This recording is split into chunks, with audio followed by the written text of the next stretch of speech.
live in an interconnected and increasingly globalized world. Thanks to international jet travel, people and the diseases they carry can be in any city on the planet in a matter of hours.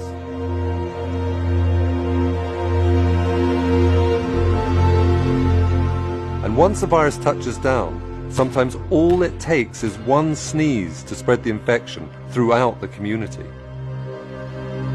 When humans were hunter-gatherers roaming the wild savannas, we were never in one place long enough, and settlements were not large enough to sustain the transmission of infectious microbes.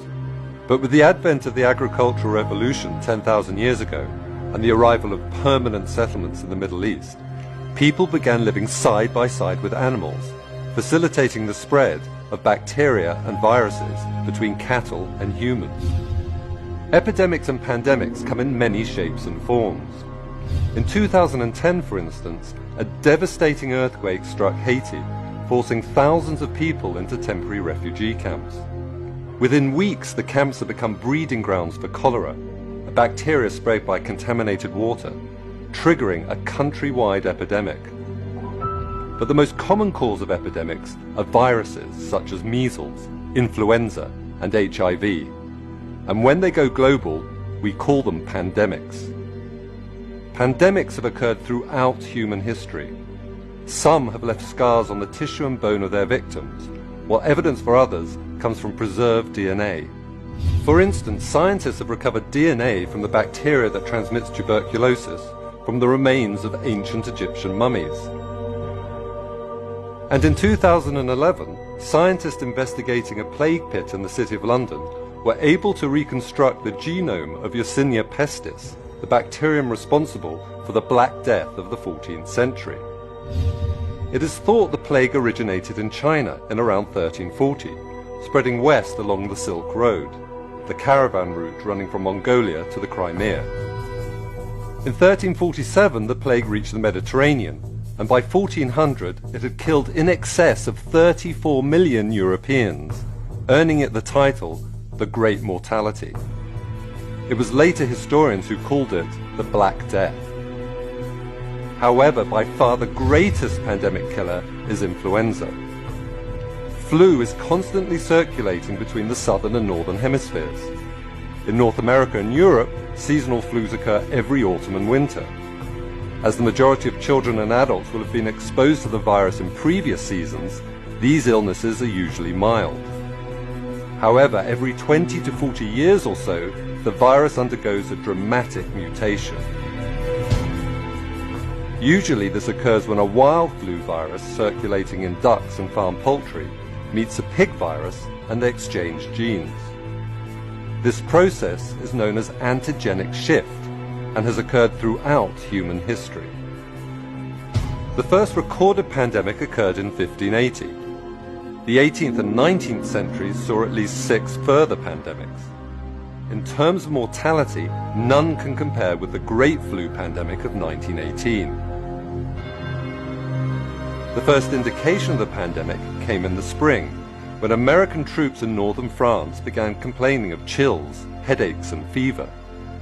Then, the following September, at a US Army barracks near Boston, soldiers started collapsing on parade, prompting their removal to the camp infirmary. As a surgeon there recalled, 2 hours after admission they have the mahogany spots over the cheekbones, and a few hours later you can begin to see the cyanosis extending from their ears and spreading all over the face. It is only a matter of a few hours then until death comes, and it is simply a struggle for air until they suffocate.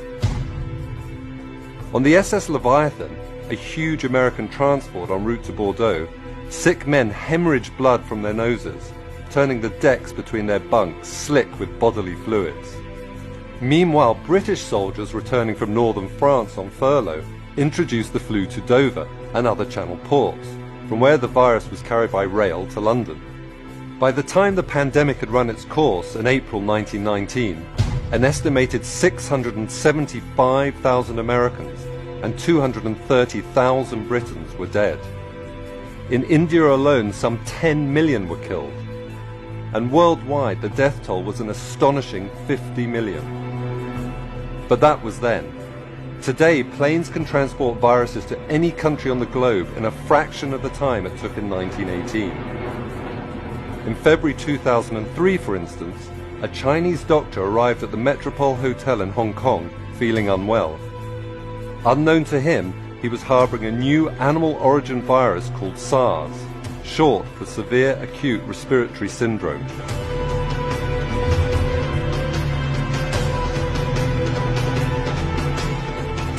Within 24 hours of checking into room 913, 16 other guests had been infected, and over the following days, 5 boarded planes to overseas destinations, spreading the virus to Vietnam, Singapore, and Canada. Flights between Hong Kong, Toronto, and other international cities were quickly grounded, and thanks to other emergency measures, a pandemic was averted. By the time the outbreak was over 4 months later, SARS had infected 29 countries worldwide, and more than 1,000 people were dead.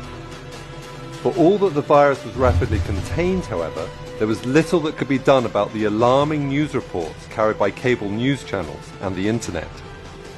As bloggers added to the hysteria by spreading unfounded conspiracy theories, tourism in Hong Kong and other affected cities ground to a halt, costing businesses more than $10 billion.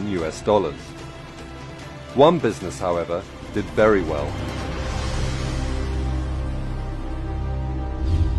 Above all, SARS was a reminder that pandemics have always been associated with panic. If history teaches us anything, it is that while pandemics may start small, their impacts can be as dramatic as wars and natural disasters. The difference today is that science gives us the ability to detect pandemics right at the very beginning, and to take action to mitigate their impacts before they spread too widely.